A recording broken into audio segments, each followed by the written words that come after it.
Good evening, everyone, and welcome to the Menlo Park special meeting for this evening, October 1st, 2019. At this time, we're going to call the meeting to order. All council members are present. We'll go ahead. I'd like to take the moment to introduce our Deputy City Attorney, Cara Silver. To her right is our City Attorney, City Manager, Ms. Starla Jerome Robinson. To my far left is Councilmember Catherine Carlton. To my immediate left is Mayor Pro Tem Cecilia Taylor. To my immediate right is Councilmember Betsy Nash. To my far right is Councilmember Drew Combs. And then down off the dais is our City Clerk, Ms. Judy Herron. If anyone has any comments this evening on any of the items listed on the agenda, if you could please fill out a comment card and then provide them to Ms. Herron so we can go ahead and call you at the time your item is called. With that, we won't have public comment this evening. If everyone could please join me in the Pledge of Allegiance.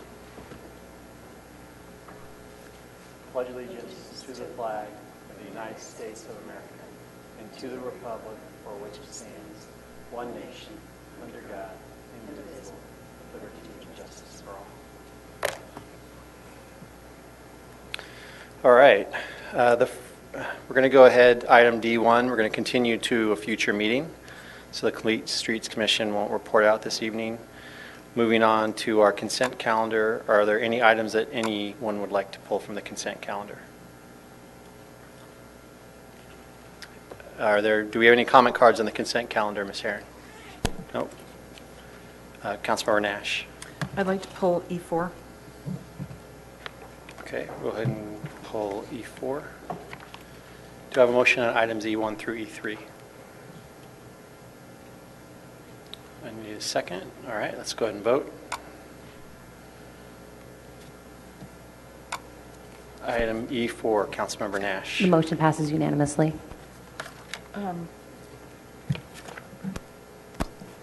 So on E4, I've already spoken with City Manager Jerome Robinson, but essentially on the chart on attachment A, I believe that the items are actually not completed as indicated. Some of them are maybe at 90%, but I just wanted to note that. Okay, all right.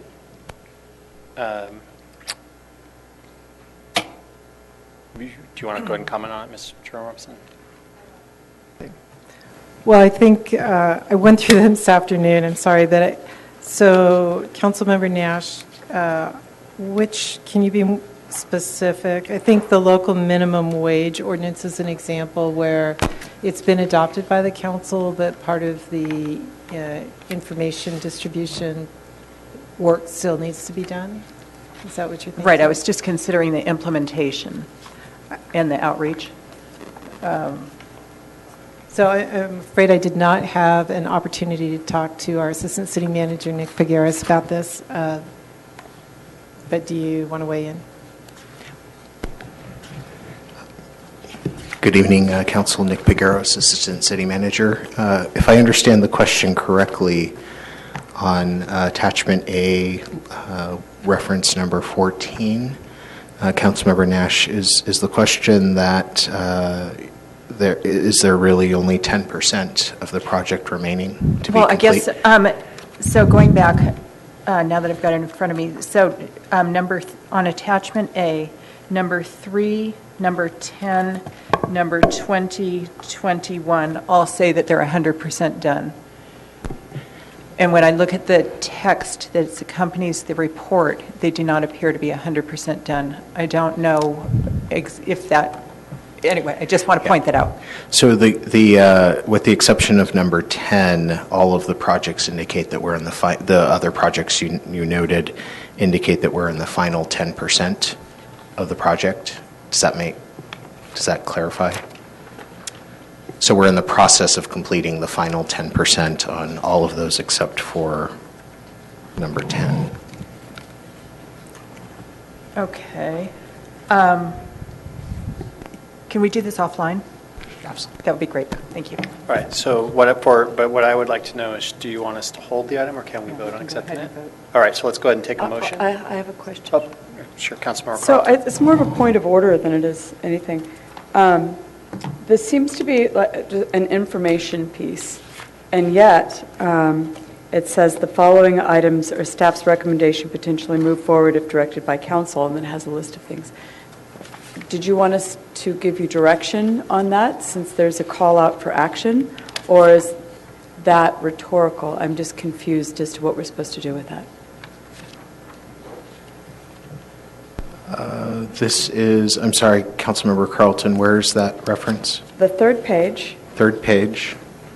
right above where it says setbacks, it says the following items are staff's recommendation to potentially move forward if directed by the council. Yes. Are you asking us at this time to comment on that, or is that rhetorical? There's a little bit of a formatting issue here. This should be part of the El Camino Real Downtown Specific Plan update. These are identified. We're not asking for council action tonight, but if there is a desire to move this project forward, then we would want direction on this item. So potentially if we move forward, that's what we would be doing. It's for information. Yes. Okay, fine. With that, we have a motion. Do I have a second?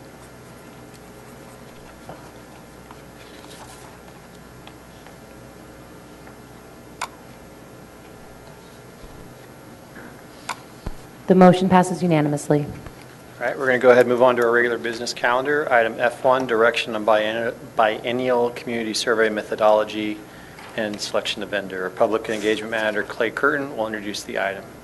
There is actually no presentation on the item this evening. Do we have any public comment questions on the item? No. Do we have any city council questions for Mr. Curtin? All right, who wants to go first? Councilmember Carlton. So by chance, I happen to be sitting next to a gentleman who teaches statistics at Berkeley and asked. It seemed to be something obvious, but it was good to get his feedback. 400 people out of 33,000 is not statistically significant. It's meaningless. And it gets back to what I've said before about some of the statistics, some of the research that we do. And the thing that makes me nervous is we do this research, we pay money for it, and it's an indicator. But there are ways of going through this mathematically, I seem to remember from university, where you pull out the variance. And the variance gets crazy high when you have such a tiny amount to the point where it becomes too loose to be meaningful. And I worry about us doing research. If we're doing it as a finger in the wind, how are we doing? Fine. But if we're doing it like this, I want to make sure that we're all aware that we should not base any real decisions, really impactful actions, on something that isn't statistically significant. And if everyone's comfortable with that as a finger in the wind, see how we're doing kind of a thing, that's fine. I just want to make sure that it isn't used for anything more substantive. Mr. Curtin, did you want to respond to that? I didn't go into the details with him, but we are asking for and being promised a statistically significant result. So I can follow up with him about the sample size. But it is meant to be statistically significant and representative of the community being surveyed. Offline, it would be great if you could get back to me and let me know what he says, like the number and how they're doing that. Thank you. Who's next? Councilmember Nash. What is considered the best time of year to conduct the community surveys? My concern is conducting it around the holidays, I would think would not be an optimal time to get thoughtful responses. Sure. I mean, you don't want to have it around, just like you don't do election polling on election day. So I think that depending upon which option we go with, the actual data collection I thought was going to take place before the holidays. So data collection under the Godby proposal is November 8th through the 17th. So that's before Thanksgiving, before Christmas. It's all the analysis and report generation that happens during the time when most people are going to be off or City Hall closed. Regarding the time frame for NCS, they have a much longer lead time anyway. So, but they also have a longer collection period. So even if people didn't respond to the first wave of postcards and other options in early December, it goes through January 20th. So there's a longer period to catch people after the holidays if needed. Is there an optimal time when, like, what is best practice? Would it be during the fall-winter timeframe, or would it be during the spring? This is truly a question as to when would be. I think if we had a perfect situation, we would have done this in September, after Labor Day, but before Halloween.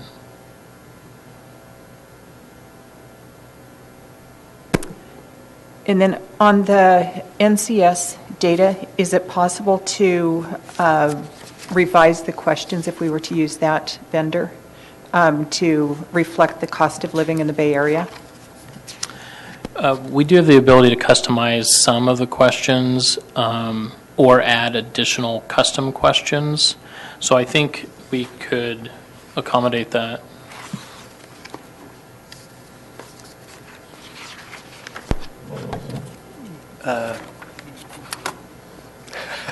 Councilmember Combs. Yeah. No, you go.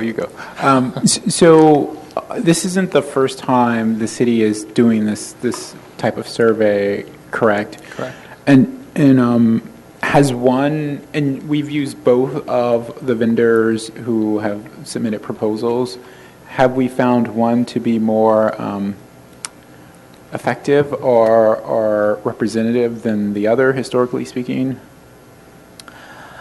I think both are capable of giving us what we're after as far as a temperature of the community and a statistically significant representative sample. Both should be able to do that. I think in the past, when we used to do the NCS in the early 2000s, back then I think even our budget was more performance-based, so it was probably at that time the choice to do a more of a benchmarking survey, which NCS does. And then probably sometime after, I think it was 2012 when we switched to Godby, the idea was that we wanted to have more control over the questions and more customization. Because with NCS, for every additional customized question you add, the cost just goes up.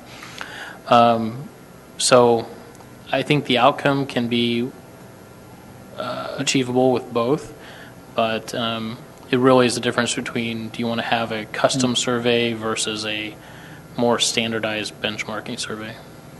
And for the Godby proposal, the internet, is it that each survey is, a portion of it is internet or a portion of it is on the phone, or is like the survey result that comes from, would come exclusively from internet and phone, and they combine them together to create this picture?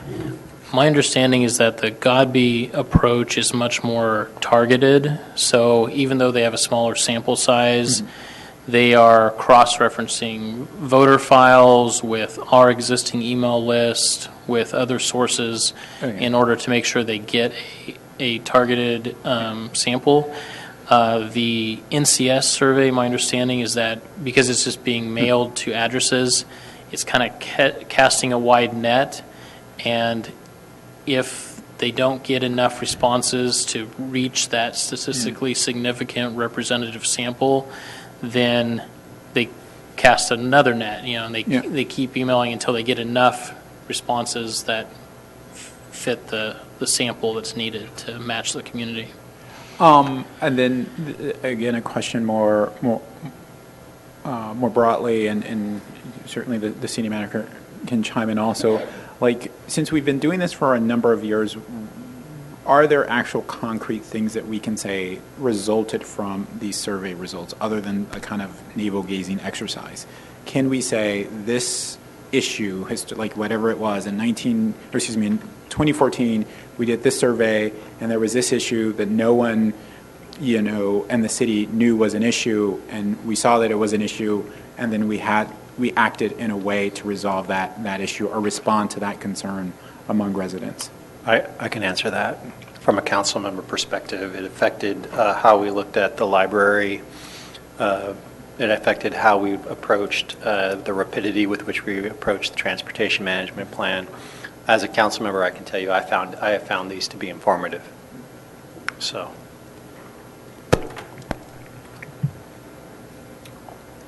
Councilmember Nash.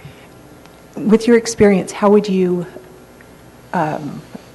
evaluate the Godby versus the NCS? I have trouble, without having any questions from the Godby, even evaluating it.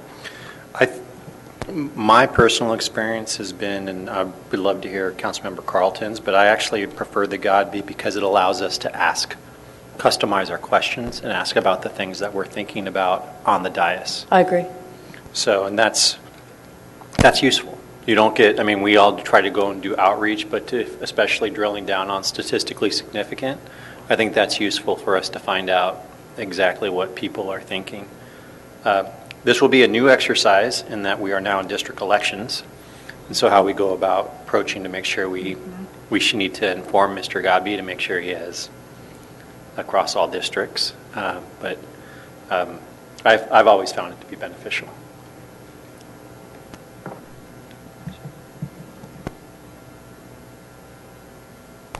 Mayor Pro Tem Taylor. Thank you. On the question that we're being asked is to provide direction on methodology. So I'm concerned about the number of residents that we're projecting to reach. Is there a way to increase that number and then also have input on where and how data is collected? Like, we underutilize our city space. We could have a portal available at Burgess or at Arriaga or at the Onetta Harris site, a place to gather information. So is that possible with either of the two companies? Both have a web option that we could make more accessible by encouraging people to come to public facilities to fill it out if they need to. We can also look to promote it in a lot of different ways. So if that means being present at some of those facilities to catch people, kind of the intercept model. But the direction or the comment before that was talking about making sure that it's statistically significant, representative, and what I just took out of the mayor's comment was that it needs to be representative within each district and as a whole. So we would work with the vendor to make sure we achieve that. Thank you. Excellent. Councilmember Nash, did you want to add something? Well, there are no comment cards on this, so it's all just sort of merging together. You're welcome.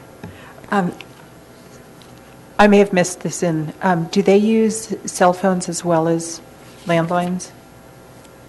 Yes, they do. Okay. And how does, I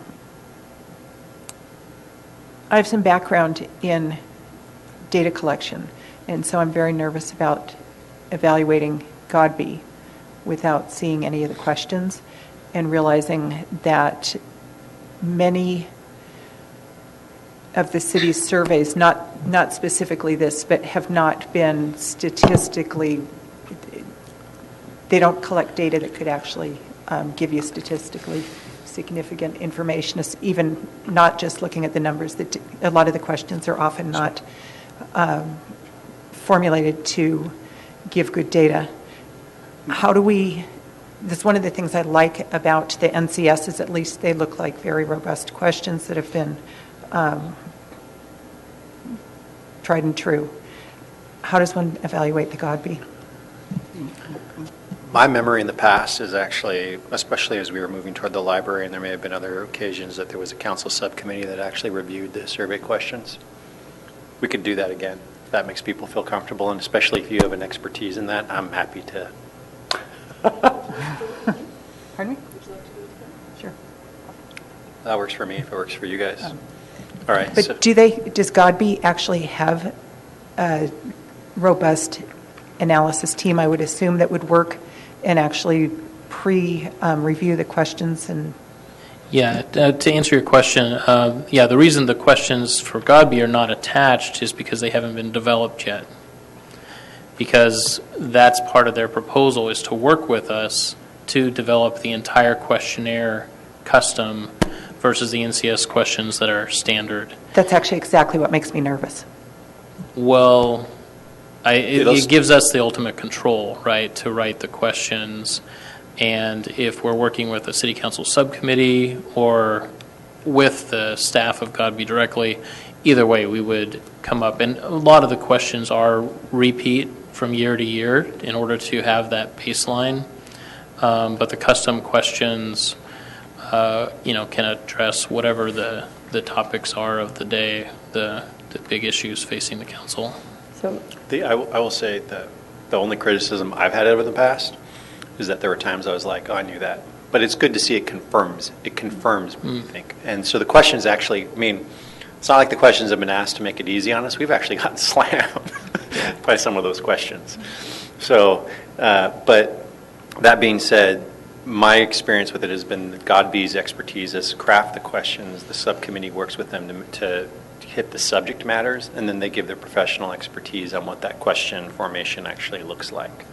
I think your question is really valid, and but there are the standard set of questions we've been asking, but it gives us just a little bit more leeway to be able to add in questions about grade separation or whatever might be something that's really critical that we would like to use this opportunity to get some feedback on that we wouldn't have otherwise. Because let's be honest, the same people come to city council meetings quite often, and you get this feeling that you know what's going on. And this gives us the opportunity to dig a little deeper, which is why I was pressing for more people, to find out the majority of people in Menlo Park are wonderful people that are busy working and getting their kids to soccer and getting home, and they don't have time to deal with all this. And it's our opportunity to dig into their opinion.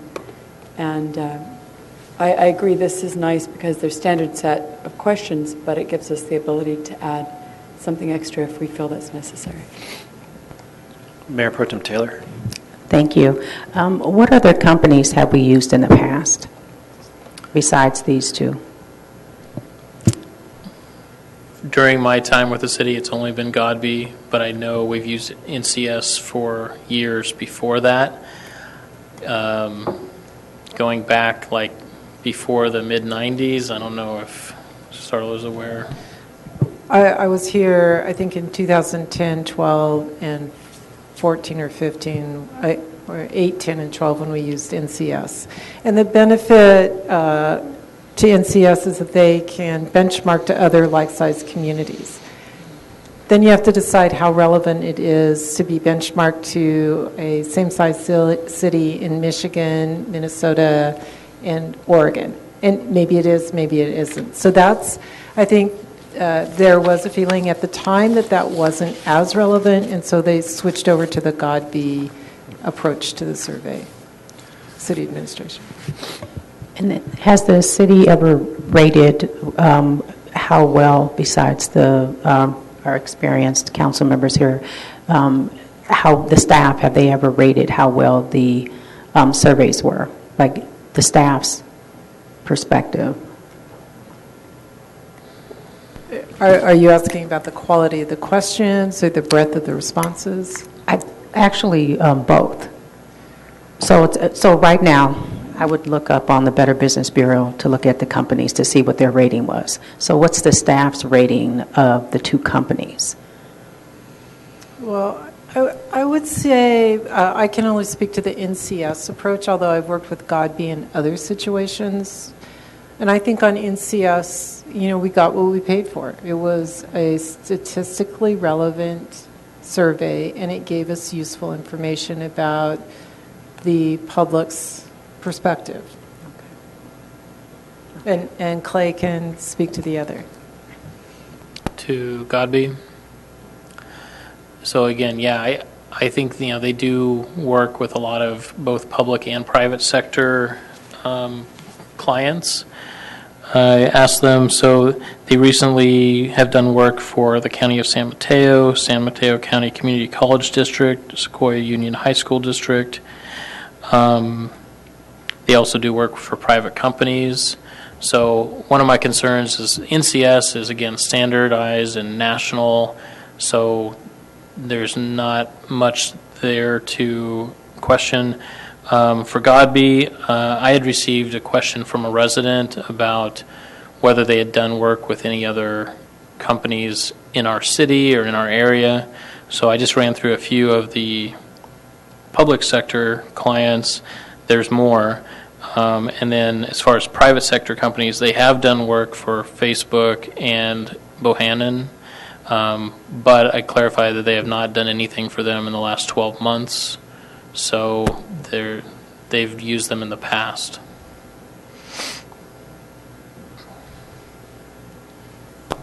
Councilmember Nash. The list sounds helpful. Have you had a chance to talk to anyone and see what their review is of the material and the work that Godby did? Well, from the staff perspective, going through the process, working with Godby, getting the results, I mean, since we've used them for 2 years in the past, we know what to expect from them. We've always been happy with their work. I think in the past there's some questions about the wording or some of these questions about the sample size. Those can be resolved and to ensure that we're getting the outcome that we are requesting.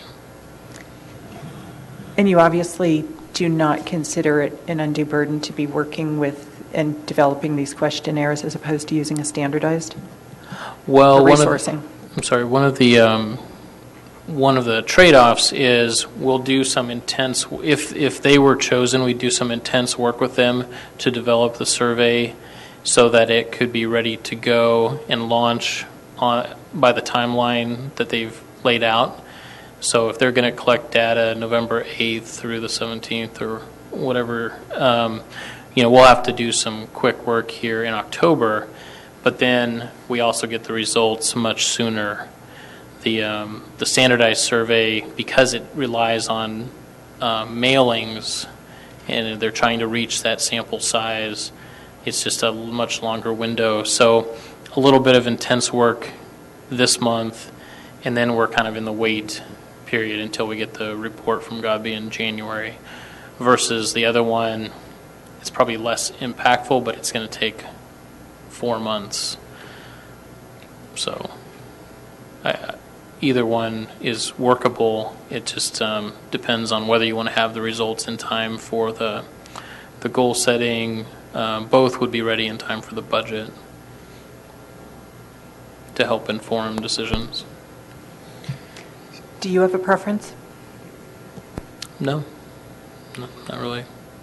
I think it just comes down to how much customization versus how much you rely on benchmarking.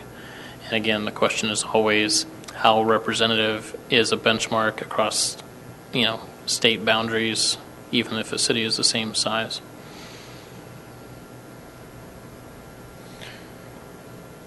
All right, so I'm happy to appoint a subcommittee to work with you guys. I think the council is in agreement on that. The one thing I'd ask is that the result of the subcommittee and staff work come to council so we can all look at it before it goes out to the public. Sounds good. All right, so I think with that we have a motion to accept with the direction from Councilmember Carlton. Can I have a second? Okay, and we'll all vote. The motion passes unanimously. Great. Our next item up is item F2, discussion of options for formation of a redistricting committee following release of the 2020 census information. Assistant City Attorney Kara Silver will make the presentation. Before we move into that item, so did you appoint a subcommittee? We did. During it, it's Councilmember Carlton and Councilmember Nash. Okay, thank you. You're welcome. I should have made it clear for the record. In additional clarity, so that means we're going with the GOTB rate? Yeah, with the option, GOTB. Because, yeah. Because we appointed a subcommittee to write the questions.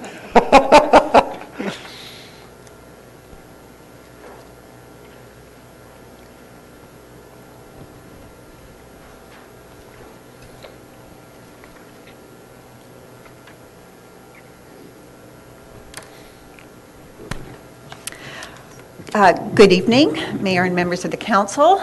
Kara Silver, Assistant City Attorney, and I will be presenting on the options for forming a redistricting committee. So in terms of our agenda, we will go over the background on the city's 2018 districting effort. We will talk about the redistricting requirements under state law, the options for updating district boundaries, and then go over a census timeline. I'm going to make this full screen. There you go. Thank you.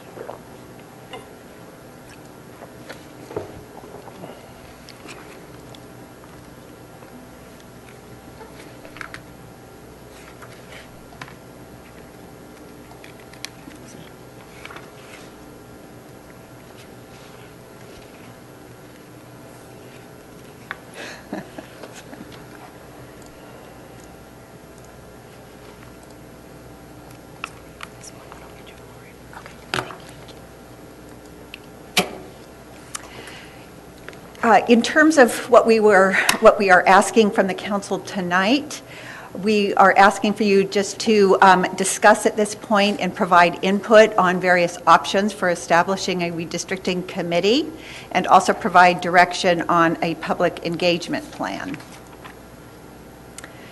So now, just briefly on the 2018 transition to districts. As the council recalls, on April 4th, 2018, the former council adopted an ordinance transitioning from a general election process to a district election process. That ordinance went into effect for the elections in November 2018. And this transition was motivated by a threat of litigation over the city's compliance with the California Voting Rights Act. Many cities in the region have been facing similar threats, and many cities have likewise transitioned from general elections to district elections. In order to draw the boundaries of the districts, the council formed an advisory district committee to recommend the boundaries. The committee the council directed the committee to look at both a 5-district and a 6-district option. The council ultimately selected the 5-district option. And also the committee made a recommendation, and the council accepted the committee's recommendation on election sequencing. The election sequencing was that districts 1, 2, and 4 would have their elections in 2018, and then districts 3 and 5 would elect their council members in 2020, the next election.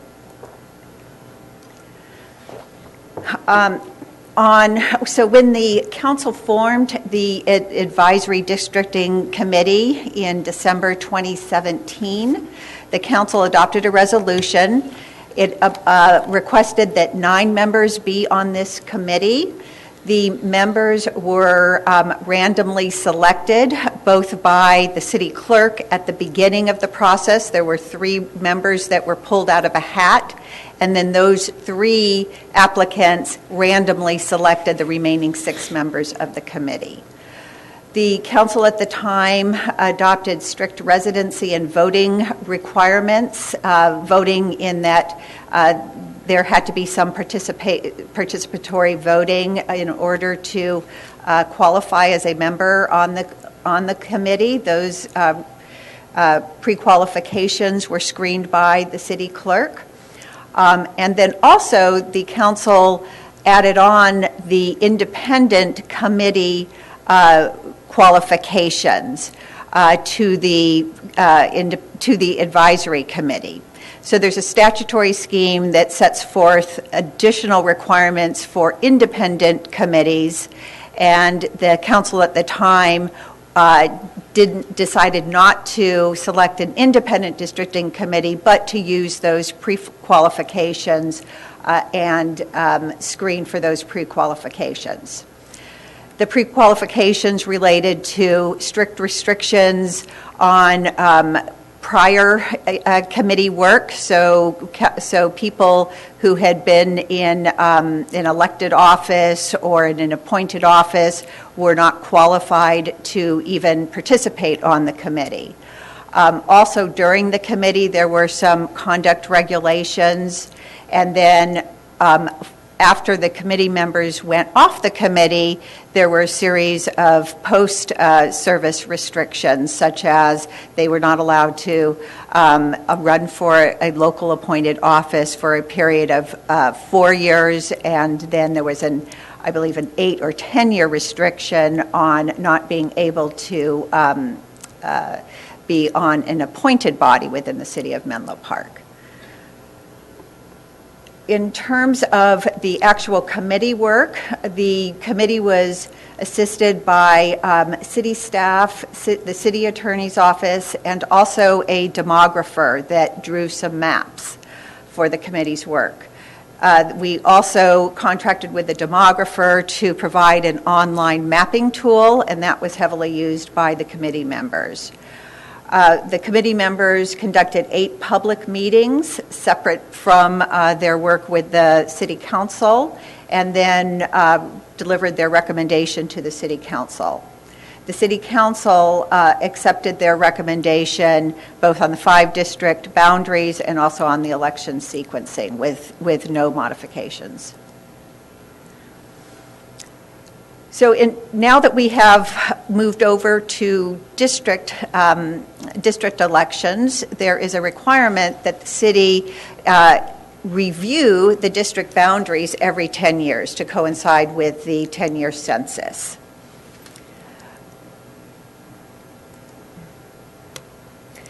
The redistricting must take place before November 1st of the year following the decennial census, which means the redistricting must be completed by November 1st, 2021. When the council looks at redistricting, they need to apply the same criteria that was applied to the original districting, which is the districts must have roughly equal population numbers. The districts must comply with the Federal Voting Rights Act and the Equal Protection Clause, and race shall not be a predominant factor when drawing districts. In terms of options for redrawing these districts, there are basically 3 options. The City Council may actually draw the districts themselves. Not many council members elect to do that, but it is allowed under state law. The second option is that the city could appoint an advisory districting committee like it did for the 2018 districting process. And that committee would make a recommendation to the city council, and the city council would make the ultimate decision on the district boundaries. The city council could also impose additional criteria like it did last time on the advisory committee. The third option is to appoint an independent districting committee. This was explored in 2018, and it is now authorized to be employed by general law cities. In the past, only charter cities could use the independent districting committee option. As I mentioned, there are strict application criteria for this. For serving on an independent districting committee. Committee members must file Form 700, which is sometimes a deterrent to committee service. And the committee's decision is final, which is really the biggest distinction between an advisory committee and a independent committee. In terms of the timeline for implementing a redistricting, as you know, April 1st, 2020 is the official census day. We will start getting some census data collection around that time period. In December 2020, the Census Bureau delivers counts to the President and Congress. March 21st, 2021, the Census Bureau sends the redistricting counts to the states. And then by August 1st, 2021, state law provides, if we proceed with an advisory committee, that this advisory committee must provide a redrawn map to the City Council by August 1st, 2021. If the council decides to go the independent commission route, the independent commission must provide the map to the council by September 30, 2021. By October 31, 2021, all maps must be finalized and delivered to the county clerk. And then the first election that will take place with the new maps will be the November 2022 election.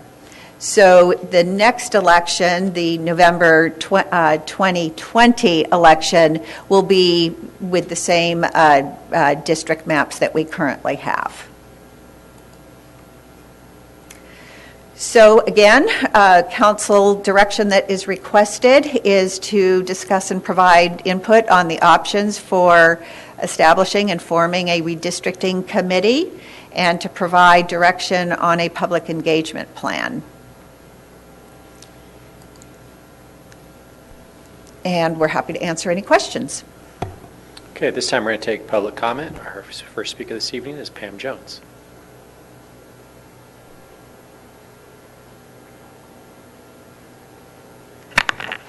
Good evening.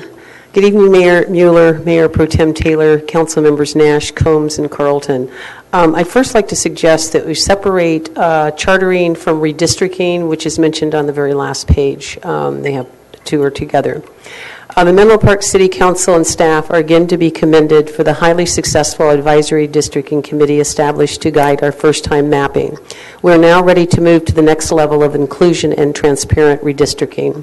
Recently enrolled SB 139 requires a county of more than 400,000 residents to establish an independent redistricting commission.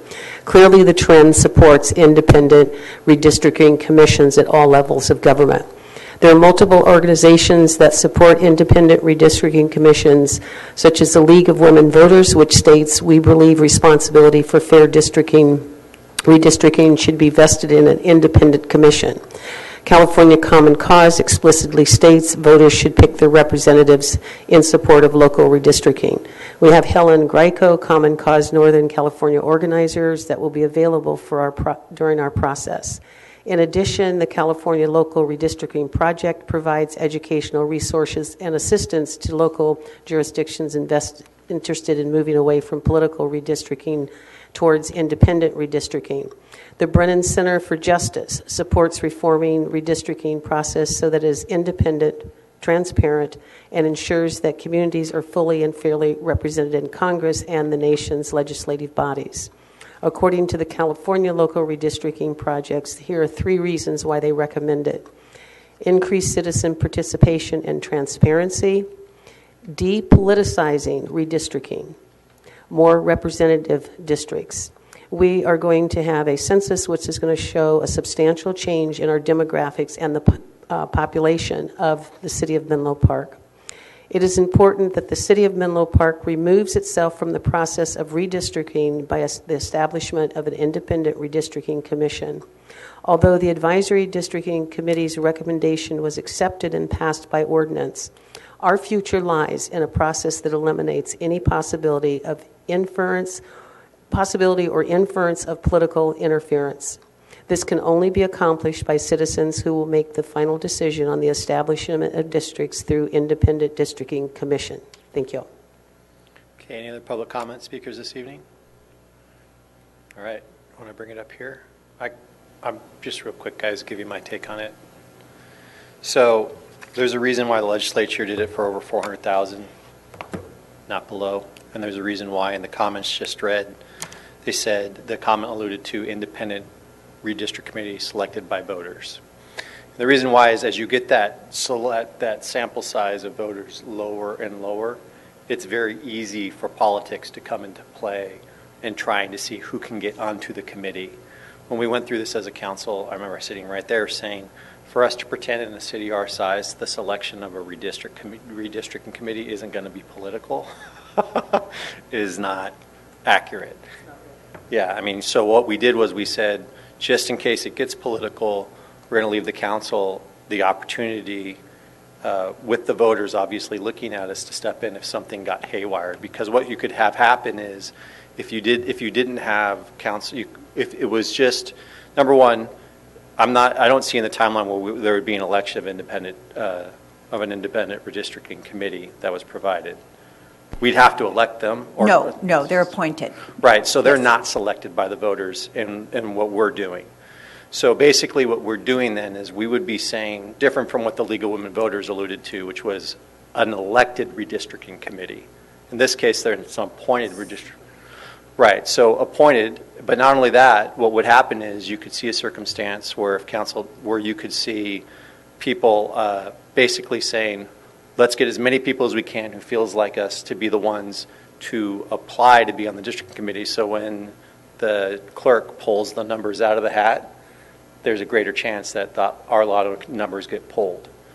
And so it doesn't become political. So as a safeguard on that, you have council to go ahead and look at and go, okay, did this process go haywire at some point?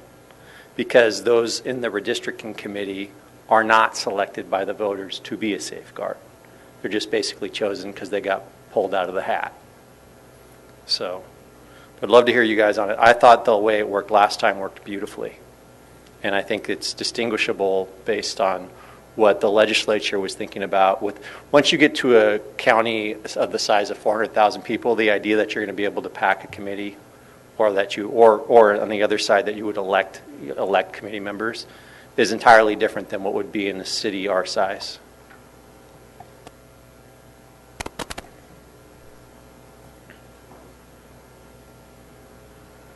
Anyone else want to give their input? So my take would be just do it the same way we did it last time. But it doesn't affect me. It really affects you guys. Councilmember Nash.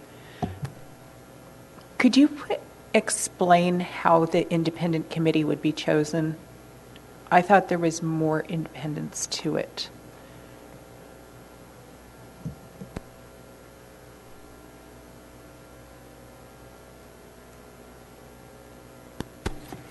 Sure. So some independent committees, as the mayor was mentioning, at the state level, are elected. But for cities, the independent committee is appointed by the city council. The distinction, however, is that the independent committee's decision is final. In other words, the council does not approve it. It is an independent decision. However, the council appoints committee members. And the criteria for being on an independent committee is set forth in state law. And there's a whole series of requirements. They are designed to ensure impartiality, and they are designed to attract people who have not been in local government service before, who have not been on elected bodies or commissions. Yes, really the appointment that I was interested in.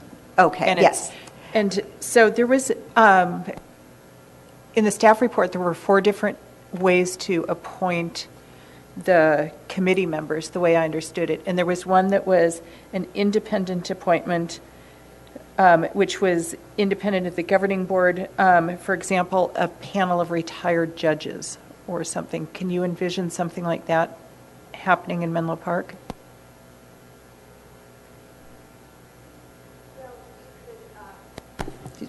You could appoint an advisory committee that is a panel of retired judges. An independent committee is governed by a completely different statutory scheme, and retired judges would not qualify under that statutory scheme for an independent committee. But in terms of appointment, there are different ways to appoint an independent committee. What the council did last time was randomly select 3 members of 3 applicants, and then those 3 applicants randomly selected the remainder of the committee. No one wanted to touch it with the 10-foot pole in picking the people who served on it. No one, because that would have been political. So the safeguard we kept was if somehow the process became political in answering to the voters, we would step in. But otherwise, we would leave it alone. We didn't see any indication of anything political. We thought it looked fair. We left it alone. No one wanted to touch it. No one wanted to do anything in that process that could look odd. So to your point, I haven't chimed in because I think I agree with what you're saying, and I think you're saying it eloquently. Just to reinforce what you're saying, I think the house would have had to be on fire before any of us would have gotten involved. But it was giving us that option of pulling the fire hydrant if it did. But I agree with what you're saying. Councilmember Combs. Yeah, I'll just chime in and share my comments. I am generally in favor of the advisory committees, similar to the committee that existed for the creation of districts. I think there are a few reasons. One, I don't know that we need to go the route of the independent committee, which, again, has a lot more that goes into it. I feel that while there will be demographic changes, I don't know that they will be major changes of which you're going to see a major shift in the boundaries of council districts. And especially because if we get back to the reason we went to districts was specifically under threat of lawsuit. And so there is, at the core of it, it is not just you throw it all up and you're dealing with a clean slate. We do know that essentially, unless we're going to be under threat of lawsuit again, there's one district whose boundaries have to remain sort of consistent. And so in that way, I think that it provides a clear sort of foundation for the work, and I think less opportunity for something that seems to be overtly political or something of which would be completely out of bounds. If anything, one of the things that was sort of, I had issue with regarding the process as it existed before was the overlay of some of the post-involvement criteria regarding the commission members. I kind of found them a little sort of draconian, that they are sort of prohibited from involvement in appointed city positions for whether it's 4 years or 8 years. I also found the residency requirement, I think, is 5 years. I don't know if that's by some statute or regulation, but I also found that a little, draconian, that someone would have to be here, have to live here for 5 years before we could say that they should, that they could be involved in this process. Again, if state law says that we have to do it that way, then that's fine. But again, as we're sort of looking at this, again, like I say, I would be in favor of actually stepping back some of those requirements. Yeah, the reason why I remember that discussion. The 5 years was actually debated, and it was because so that the people and when you got down to actually trying to draw some of the lines, they were trying to figure out, okay, in some of the other districts, are there issues that would correlate where that line was going to be? and there was a discussion of whether or not there should be kind of an implicit understanding of those neighborhoods for that. The issue surrounding the, I think, the 4-year limit on involvement was over concerns of political payback. So how could you, because at the end of the day, you wanted a work product that no one would say, oh, look what happened there. So the worst nightmare was that you would have someone do it, be on that committee, and then later they'd end up on like planning commission, then get elected to council within like 4 years' time, and people are like, oh yeah, there's games. And then the whole thing would be doubted. So.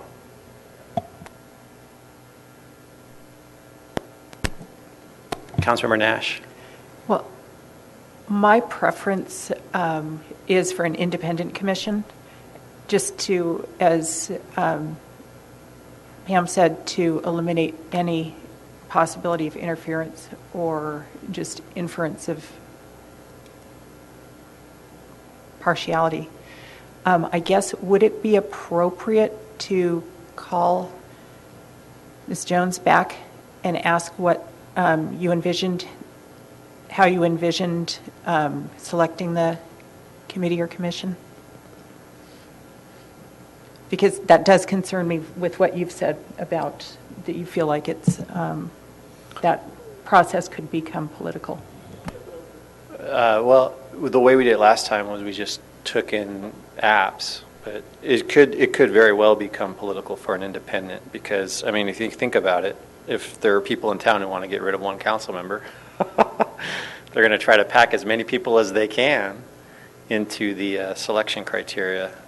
But I mean, could that?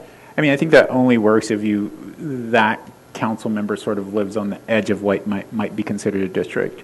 Like, I mean, again, maybe I'm not looking at this as Machiavellian as I should. Well, but if you go back and look at the maps, like your district could have been horizontal. Yeah. So and like, I mean, trust me, the districts, there was a lot of different maps, and some of them were drawn. No, and I saw some. And so, like, my thinking at this point is that, like, yeah, you couldn't go to a horizontal district now because there's already been sort of this foundation created with the lines the way that they are. You think that, but the fact is there would be no oversight of that commission, because if you got a room full of packed people who were set on it, and the rule was their rule is final. Yeah, but I think I'm making this argument in the sense of why I don't think there needs to be. Right. Because I don't think that there is. Again, I don't think we're going to be starting from a clean slate, and I think that, like, I don't see, like, all of these different machinations where something is going to where you feel that, like, oh well, yes, let's completely give it to some independent commission, because there's just so much sort of that could go wrong, or I mean, that's just the way I see it.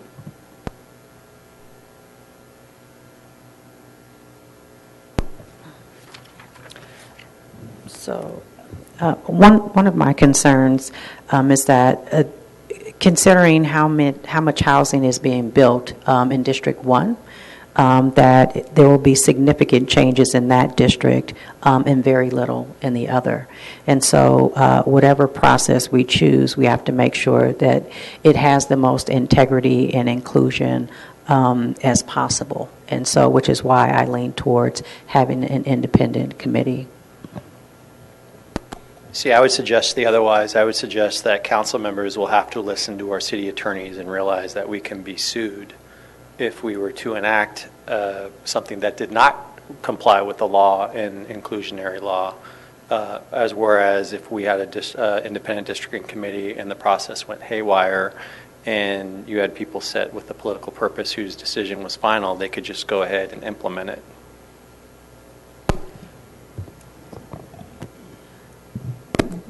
The independent committee would be mandated by strict guidelines. And so I'm under the impression that that wouldn't happen. But Carla, if you could chime in and provide some legal background here. I know that this is all new, which is why it's important to talk about this as we are. So, yes, the independent committee is required to comply with the Voting Rights Act. That doesn't mean that it couldn't go rogue and stack the committee, and certainly there are those concerns. I did want to mention one thing about District 1, and that is that we're not expecting that the number of units to change drastically, the population to change drastically in the next census. The reason is that some of the housing was already counted, to the extent it's been occupied, and then the housing that is coming online has to be occupied by, the date of the census. And so we might see a couple hundred new units, but I don't think that we're expecting major shifts in District 1.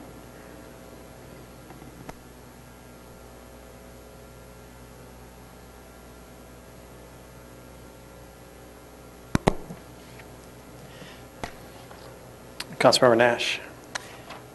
What are we trying to achieve tonight? Are you just collecting our input, or and then it looks like it'll go out for a public engagement plan? Or are we actually making some definitive decisions tonight? Right. We have enough of a cushion in the timeline, so if you wanted to think about this, have a bit of a community engagement on the various options. I think we have enough time for that. It's up to you.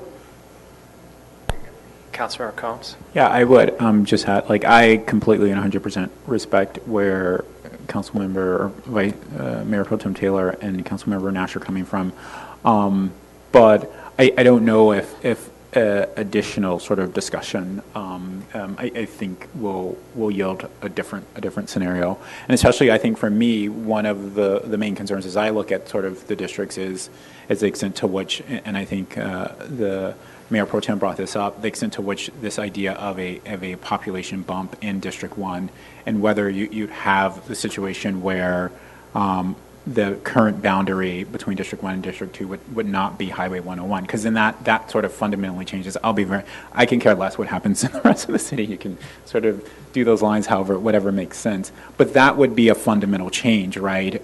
If you have a situation where that, and not from a political perspective, but just from an integrity of what we thought we were accomplishing as a community with coming to district elections. And so if that is not on the table, then that even more so makes me think that going sort of an independent, if we're going to be looking at districts about the same size, then I don't know that fundamentally we're going to look at something at the end of this process that's going to be different than what we have now.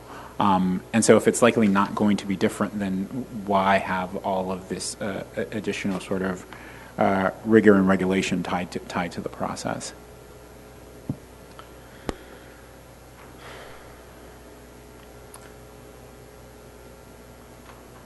So I personally am fine with doing outreach when we start the districting process. I don't know why we start spending money on it now. That's the thing, is there are a lot of other things I could see spending money on than asking people if they should do an independent redistricting committee or an advisory committee, because candidly, I'm not sure that educating, how you educate the public to understand all the details of this, that's going to cost some dough. Otherwise, people are just going to hear the titles and think they know what that means, but not really understand the details of what that means. Councilmember Nash. I guess what I'm struggling with is I read the staff report, I thought I understood it, and at this point, and I was firmly in the, on going with an independent committee or commission. And at this point, I haven't swayed from that, but I do have questions as to how that would be, how we would pull together. And that's really why I'm not ready to make a decision at this point. Yeah, and we're not going to make a decision tonight. I think the question is whether or not we go and do public outreach. And I'll be candid with you. It took us, it took us a long time to figure it out last time and understand it and be comfortable with the decision. And we went back and forth. So where you are right now is totally understandable. We're not going to make that decision tonight. The only decision we're talking about tonight is just, are we going to spend money trying to, or talk about spending money trying to educate the public so that they can give us input on the decision. And I'm just not sure that that's a great use of money when we're sitting here looking at a staff report, talking about it with an attorney and diving that deep into it. I'm just not sure. I think at the time we get to it, we can dive into it then, but I'm not sure if there's so many other things we're going to spend outreach money on. I'm not sure this is the one. So number 2, that on the recommendations, provide direction on a public engagement plan, was not assuming we would do a public engagement plan. It's not assuming Okay. we're going to do it on that. Councilmember Carlton. Mayor Mueller, what motion are you looking for? I think we just can close out the item until the issue's right. I don't think, my understanding is the engagement plan was whether or not to do independent or advisory, right? Is that what we're voting up on to you. tonight?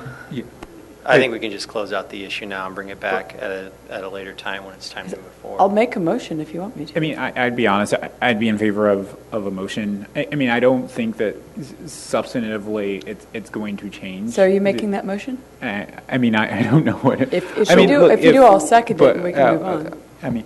Well, so candidly, if you guys are talking about making a motion to do an advisory committee, I don't think we can do that under the Brown Act because that's not one of the items here. It's to provide input on the options or provide direction on a public engagement plan, not to choose one or the other. Okay.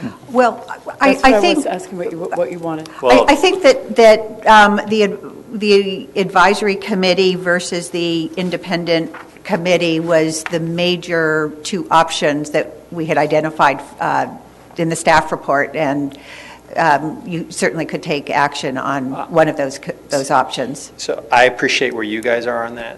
I want to give courtesy to our council members to better understand it a little bit more, since I remember how long it took to get us there. And I don't want anyone to walk away from the meeting feeling steamrolled on the item for a first time. So we can bring it back at a later meeting. But candidly to my council members, I'm where my other 2 colleagues are too. I've seen it, I've been through it, I know where it's at. But I'm open to hearing your discussion points, and maybe you'll change my mind, but that's definitely where I am tonight. Go ahead. I will just say, as an outsider, not having planned to run for council and just sort of watching what happened last time, it seemed political to me. And that's amazing because we didn't touch it. Like, it wasn't political at all. And Literally in no way, it was- shape, or form did the city council get involved. It came before us, we looked at it and said, okay, and rubber stamped it all along the way. It was actually, it's not, there was like 3 certainly there maps was- we chose from. Okay. But yeah, there were 3 maps we chose from, but it was not, that was, so those folks did a really good job. They're all to be commended. Oh, I think they did do a very good job. But I thought when it came up to council, it became political, and that's what I'm trying to avoid. Okay, well, go ahead. I would just sort of add, just one side note. The extent to which it became political didn't really help for those people who wanted to make it political, you could say. So things have a way of working themselves out based on, at the end of the day, it goes to voters. But I would say my thinking was not based on trying to steamroll your position.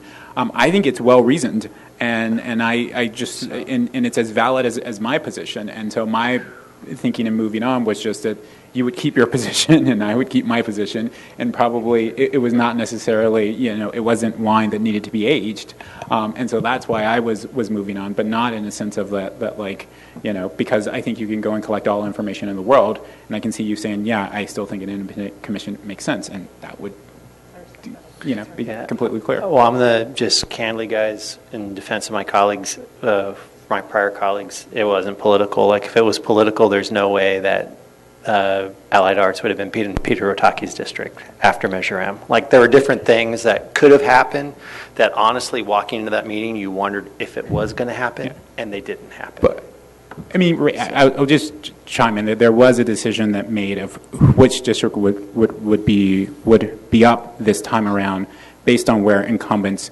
could run. And that was the recommendation of the advisory committee. Completely, of which the council could have changed, right? But I think at that point... But the council didn't change any of but the advisory committee, I mean, in an independent advisory committee situation, the council wouldn't have changed it. They would have just taken the recommendation.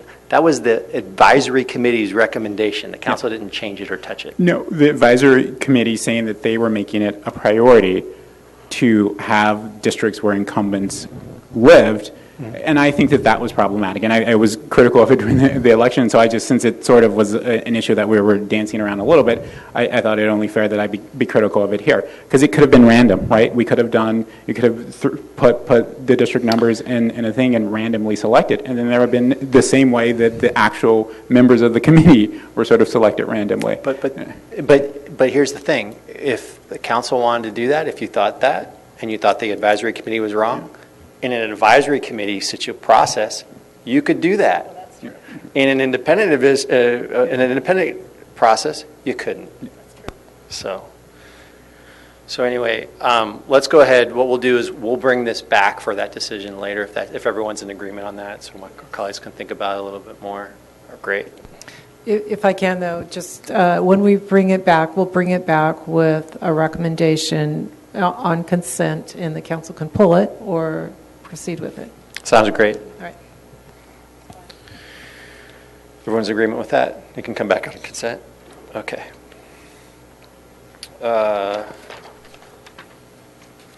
We will move on to item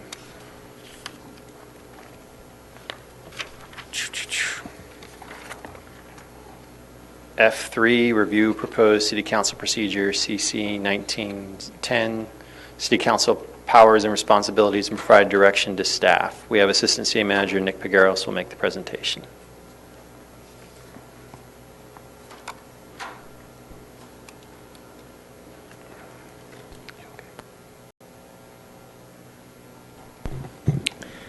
Good evening, council members. Nick Pigueros. I have a presentation put together. It's a rather dry topic, and so I can go through those. It basically talks about or identifies the major changes, or we can jump straight to questions, whichever the council desires. I personally don't need the presentation. Does anyone need the presentation? No? We can move right to questions. Are there any comment cards on this item? No? All right. Anyone have any questions? Mayor Pro Tem Taylor. Thank you. Nick, I was hoping you would highlight where the changes were. Sure. So I'll just go very quickly. I won't read through the slides. I'll point out sort of the major changes. Let's see here. So just to back up just one bit, one of the efforts that the council had identified as part of the 2019-20 work plan was to review the City Council procedure manual. The City Council's procedure manual has historically been reviewed as part of the work plan or goal setting session in February. We did not do that this year. There was a question or desire to take sort of a deeper dive or look at the different procedures and then return to the City Council with some recommendations. What's before you in the staff report this evening is a draft of one chapter of the existing procedures manual that has been reviewed with subcommittee comprised of Mayor Mueller and Councilmember Carlton. The goal of the effort is to streamline and focus the procedure to comply with our current policy standards. The former procedures manual had sort of bits and pieces that were mixed in that perhaps were in the wrong place. And so right now what I'll do is I'll just go through some of the larger changes. Under the purpose section, we kept most of the language. However, we removed the paragraph that talks about the City Council's debate on broader policy issues. That particular item that's in the current policy or the current procedure really belongs in the council meetings and section of the policy. And then there's a paragraph about council members holding dual offices, and that's been removed as well. That's governed by state law, not necessarily the city council procedure. However, we could put something back in if that's a request. The change to the appointment of city council officers and subcommittees, that chapter replaces the section that was defined as the role of the mayor and mayor pro tem. We included footnotes that links back to relevant city council or City of Menlo Park Municipal Code sections that actually provide definitions. We also added appointment of city council subcommittees to the policy and provided a list of those city council subcommittees. One option that the council could take this evening, the council already made effort to appoint a new subcommittee, which we will add to the policy. But there was a request to add the Willow Village Development Agreement subcommittee, so that's something the council could do this evening. Interestingly, by way of the council's existing procedures, a subcommittee is formed effectively when any two council members are working together on a particular issue. However, it is important on key and substantive policy matters that the council acknowledge the formal creation of those subcommittees. We also incorporated the appointment to outside boards and agencies. It's something that we hadn't done in the past. We combined the appointment of advisory bodies, city council relationship with advisory bodies, and role of commissions and liaisons and we consolidated that. And we also documented the current advisory bodies and the assignments of liaison and role of liaisons. One of the items that the council may want to discuss, which came up this most recent cycle of appointments, is the question of whether or not council members should be on committees or task force. Right now, we currently have in the policy that's included in the staff report, there are a number of commissions, no, they're not commissions, committees and task forces that the council has established that have voting members that are city council members. And so that this would be an opportunity if you wanted to change or provide that direction, we can go ahead and incorporate that. One of perhaps the biggest changes is the replacing the appointment of city manager with appointment of city officials, and adds the roles and responsibilities of the city attorney as well as the city manager. It also incorporates the code of ethics that the current procedures previously had as an attachment. So that brings it all into one place. And then finally, there is a provision for the council to appoint vacant council seats, and that is a new section that was not in the old procedure and reflects what's in the municipal code.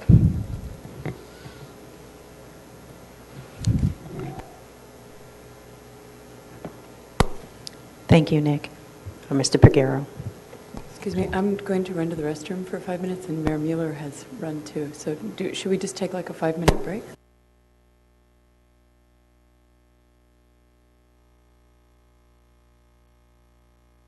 Where were we on the record? Did we just finish the questions?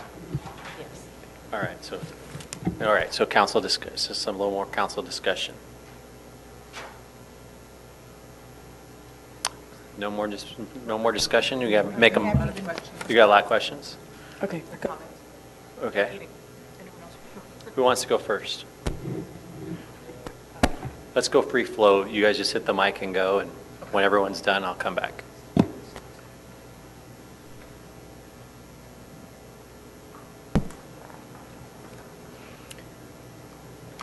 On the appointment of, on Mayor Pro Tem responsibilities, it seems to me it might be worthwhile to have the Mayor Pro Tem officially consulted in development of the agenda for continuity across mayoral terms. I believe you've been doing this, which I think is a great idea, but how about, do you think it's worthwhile actually codifying it? I don't, that's a good question. If your mayor and your vice mayor don't get along, and it happens, then you might not want it codified because it might be counterproductive for staff. So it's good practice. I mean, I'll tell you, it's great practice, and boy, I sure have appreciated having Cecilia in the agenda setting meetings with me. But totally up to you guys. I mean, I'd actually be in favor of codifying it. I mean, if the vice mayor and mayor are going at it, then staff's going to have lots of issues that year anyway. So this will just be another one. I mean, you know, for whatever it's. I don't have any objection to it. It's fine. We've also had council members some council members are real proactive and want to attend every single meeting, and some don't. And once you codify it, it really puts it in stone. And you might have a situation where a vice mayor really doesn't want to get that involved. And by having it as best practice rather than mandatory, it gives more leeway. Well, I don't, just chiming out, I don't think it makes it mandatory, right? I mean, no, yeah, but at the end of the day, the vice mayor can make their own decision how much they want to be involved, but it says that, you know, codify that the mayor has an obligation and the staff to involve the vice mayor as much as seems reasonable to a point that person is involved in that decision-making process. But I don't see if you have a scenario where a vice mayor decides they don't want to be involved. I mean, then that's just how it is. We've gotten along really well, but there are times. I mean, the one thing I could foresee is that because of scheduling issues, because it's tough to schedule a meeting sometimes, or you could have, let's say they're not getting along, and you could say, well, they won't schedule the meeting when I want to be there, and start making claims like that for political reasons. But I don't know, that all just comes out in how you word the language, So I don't have any problem saying that it's advisable that they work together. It's going to be something you're going to, so I don't know. I believe it has been very beneficial for me to have that mentorship. It's been very helpful. So I agree. I mean, I'm not sure the best way to go about it, but I think it's beneficial for the mayor and the mayor pro tem to work on agenda setting. I do support the idea. Thank you. That was very kind.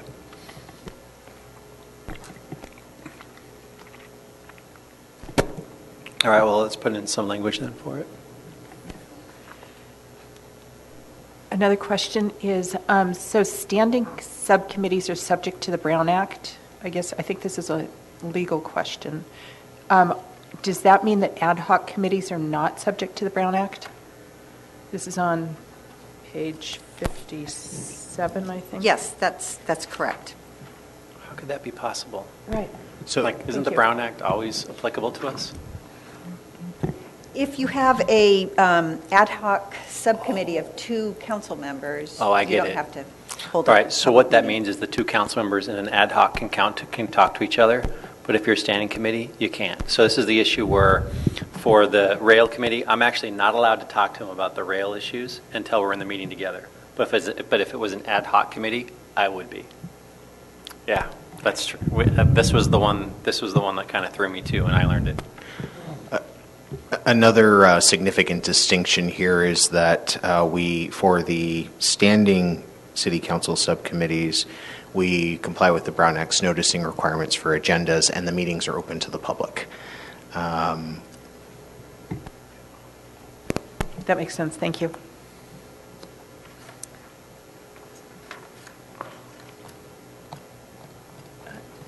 I've got a whole bunch, but feel free to jump in. Okay. Under the appointment of city council members to outside boards, a couple comments. The Grand Boulevard Task Force should be Grand Boulevard Initiative Task Force, I believe. And then for the I believe the Caltrain Modernization Local Policymaker Group is, just as a note, is also the same person who is on the rail, or people who are on the rail subcommittee, right? So that might be noted. And also for the County of Santa Clara Community Resources Group for Stanford University is the GUP subcommittee members. And then for the ABAG, it says incumbent mayor and mayor pro tem. This year it is not. So does it matter that it's? So I opted not to do it, and Right. that's why. But typically, the council has gone through that policy, and it's a good policy. I just. So that it's fine, that just leave it as Yeah, is? I would Great. leave, yeah, Fine. and then give the mayor the option to Yeah. decide they don't want to do it. So. And then I would like to see, or consider, that all outside boards and organizations, the council members report out during council member reports for each meeting that they attend. If nothing else, just to say they attended it, and if anyone's interested, but so that we know more of who's attending what meetings when and what might be going on. Nothing elaborate.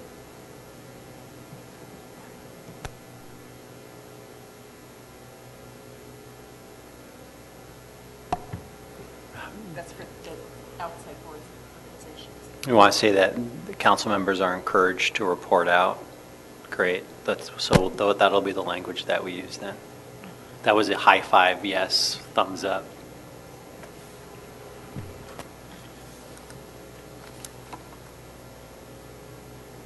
On advisory bodies, I would like to recommend that all advisory commission committees and task forces should be recorded using phone technology. This has been suggested in several meetings, that if they're not videotaped, that they actually are recorded. And I would not like to see anything elaborate. I'm thinking of just that maybe the chair or someone just puts their phone on. I realize that this is, there's always technical issues, things like that. So I don't know, maybe we want to pilot it first, but there's been numerous requests, and I think that it would be beneficial personally. So why don't can I make the suggestion that we look at piloting that? Because I don't think the chair, so I don't think candidly, I don't think you want to be in charge of doing it in case it doesn't work.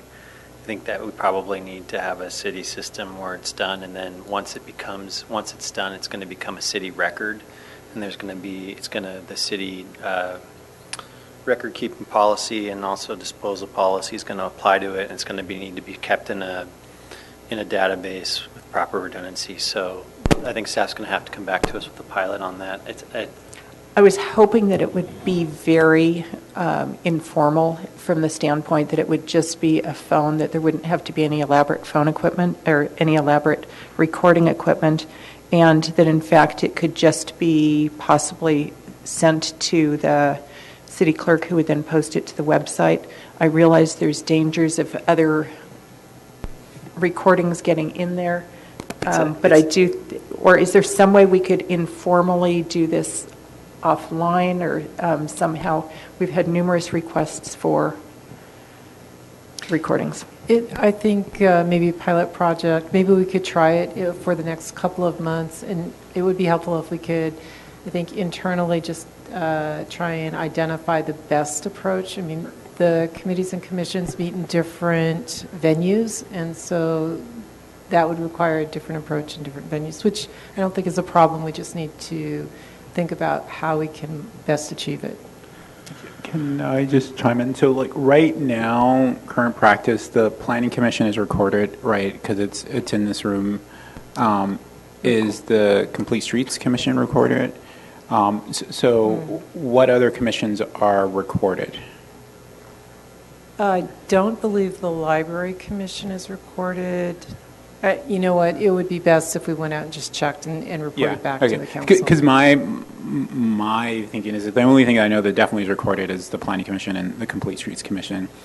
I just have to. I would be skeptical of for those other commissions, which are advisory, I know when I was on the bike commission, we only took action minutes, right? And it was always a very informal discussion.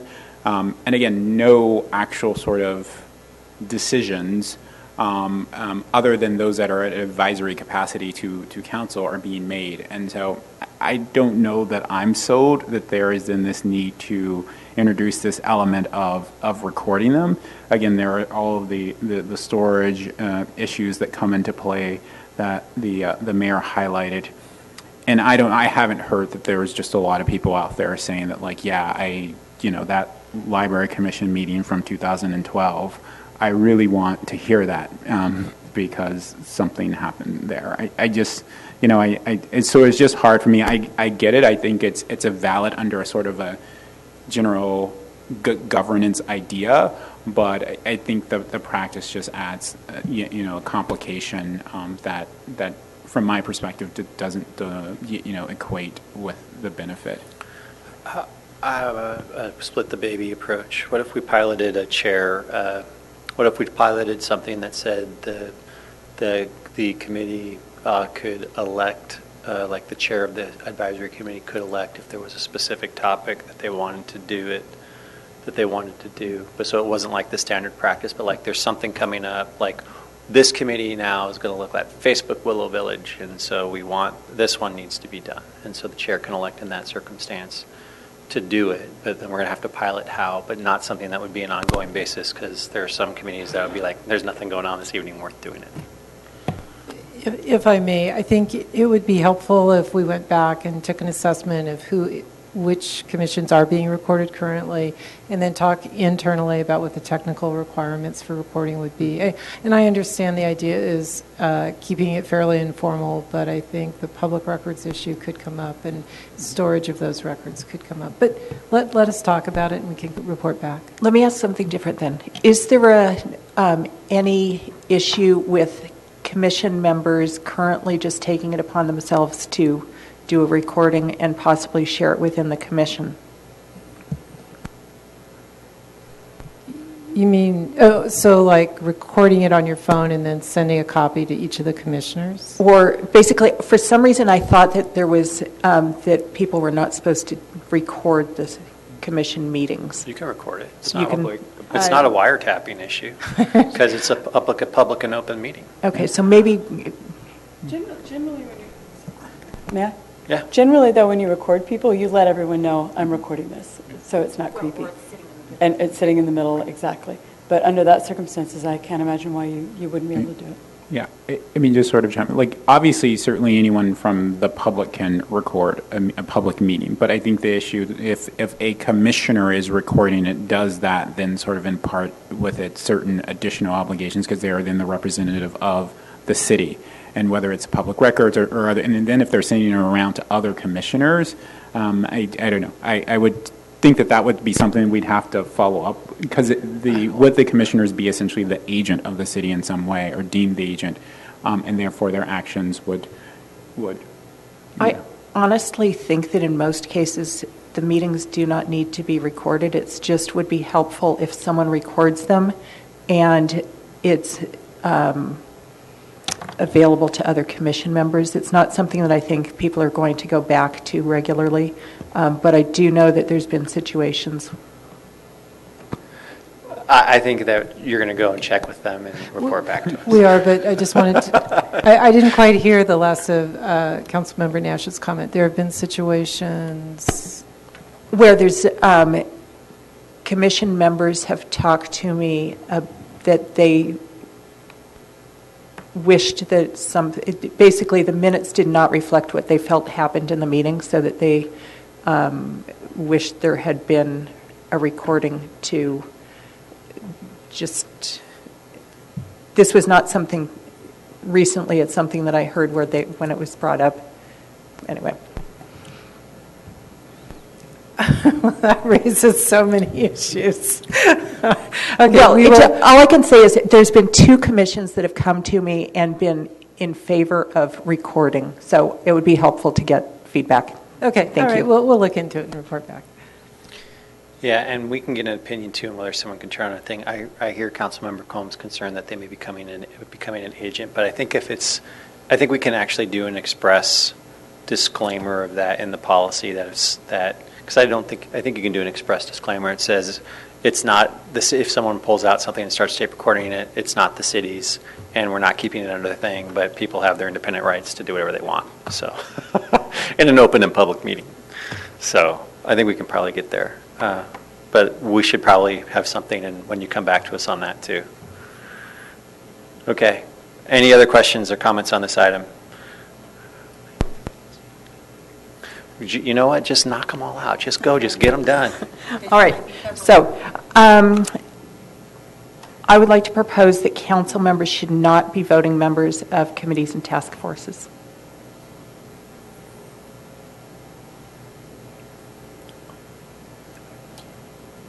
I mean, at the moment, so that there's the Heritage Tree Task Force, whose the corpus of its work has wrapped up, and then outside of that, there is the Finance and Audit Committee, right? That's the only sort of ongoing committees. I'm sorry. No, please. According to the list, there's the Bellhaven Neighborhood Library Advisory Committee, which may or may not be, it's in limbo right now, right? The Finance and Audit Committee, Heritage Tree Task Force, Sister City Committee, and the TMP Oversight and Outreach Committee. All of them have voting members. And so it would be a matter of actually having a policy that council members would not be voting members of any type of task force committee commissions. So the TMP has wrapped up its work essentially. So we're talking about the Sister City Committee and Finance, because I generally have no problem with it, but the only issue is the impact to current committees and what that looks like. And so I don't have an issue with it, but then we have to have a discussion about the Sister City Committee and the Finance and Audit Committee and what other sort of structure we think looks better for those. And again, I know that there has been some past issues around the desire to actually have council members specifically on the Finance and Audit Committee, of which there is some legitimate reasoning behind. But again, I'm open to exploring. Yeah, I don't support this one. I appreciate where you're going with it, but the Finance and Audit Committee was founded originally with those council members, and the reason why is I think it's advisable to have council members to, number one, come up to speed knowledge, but then number two, a lot of that committee's work is to actually trying to create tools for the council, so to have the input of council members there saying, this would be helpful or this wouldn't, actually is based on there, and to have two council members in there so there's diversity of opinion has actually been very helpful to the Finance and Audit Committee. I think, when these committees are created, they're created by council, like the TMP was created by council, and they made the decision at the time to put two on it. I don't think we'd want to take away the discretion based on, at the time that a committee's created, whether or not we should have a council members on it or not. I think at that time, the council members can talk about it and decide whether or not there's something about that process. We're having the council members on it in an advisory position and able to bring back progress to the council as it proceeds, but also to help to inform what's taking place at council to that committee would be helpful to its process. And moving forward, as we put together committees and things, if council thinks that they want to do something without council input, they can choose to do that. But I agree with Mayor Mueller that having the council member there to advise and be part of that process is really pretty critical. It just depends it depends upon each particular committee. But when we do it, usually what ends up happening is it comes to us in a staff report. It says we'll recommend the creation of XYZ committee, and because of these specific issues, consider appointing council members to the committee as well. And the council can decide at that time whether they want to or not. Councilmember Nash. Well, I would just say that I believe that having council members on the committees, first of all, creates Brown Act restrictions on certainly, I've been in situations where I cannot attend other outside meetings because of daisy chain issues with TMP, where there's two council members, and each of them, all of the people they Brown Act with, all of a sudden become each other's Brown Act buddies. And this is according to my discussions with our city attorney. And so it becomes very cumbersome. I'll just put it that way. I also think that council members carry a lot of weight, and I think that that sometimes stifles community input. And generally, we want to get the best community recommendation from residents and get and I think that it's beneficial not to have voting members there. So, but that's just my. I have a follow-up question. So you're proposing that there's no council member on the subcommittee? Or are you proposing that you still have the advisement of the council member, but they don't vote? I would certainly say they don't vote. I would tend to say that they should not be on the committee and that there should be just liaisons and perhaps more active liaisons, realizing that the liaison is essentially a member of the public in meetings. I think it really depends on the subcommittee and how it's working together. Sister City, for example, the Sister City Committee was created to get people to help rather than kind of the other way around. I can't say what's happening with the Finance Committee. It's had its own issues. But certainly there's Brown Act in committees, regardless of whether the city council member's there or not. And something as big as the TMP, that's a whole different animal. That's not your average committee. So I wouldn't want to codify that they can't, but we can certainly talk about maybe saying not all committees must have council members. In some cases it may be appropriate, in some cases it may not. Yeah, I mean, in some respect, it could be like your philosophy. Like, I have a philosophy, I don't like funding continuing obligations with one-time monies. So anytime it comes up and I see it, I'm like, psh, not going there, and I'm going to argue against it. Like this could be your philosophy on when you see us appointing committees. It's like, nope, not doing it. Don't like council members on committees. Going to make my argument. Next point, and that is, I was confused by the appointment to council vacancies and what that's trying to say. And I can essentially,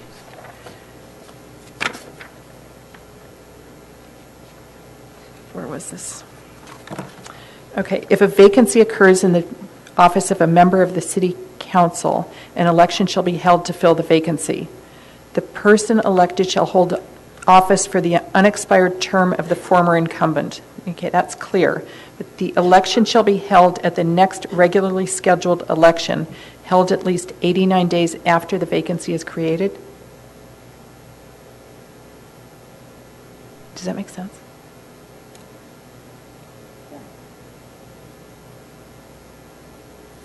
It's held at least 89 days after the vacancy is Why created. 89 Yeah. days? Is that a legal just- statute? Yeah, I was the wondering- issue, guys, is that so I guess the question would be like, if you were on a term that was supposed to go until 2022, and you vacated your seat within 90 days of November 2020, then the appointment would last still until 2022. If it was 90 days before, then they would just have an election for that, even though the term was initially not to end. That's all. I think that has to do with government code of when elections take place. My understanding is this just conforms to the government code. But it's actually at least 89 days after, and it's not within the first 89 days? No, it's 89 days within the election. So so right now you're serving till 2022, okay? And let's say in October of 2020, and the election's in November 2020, you say, I'm out. My family's moving. The city's going to appoint someone to your seat, and they're going to get to serve till 2022, even though there's an election in November. Right. That's what this is saying. That's what that's saying. Okay.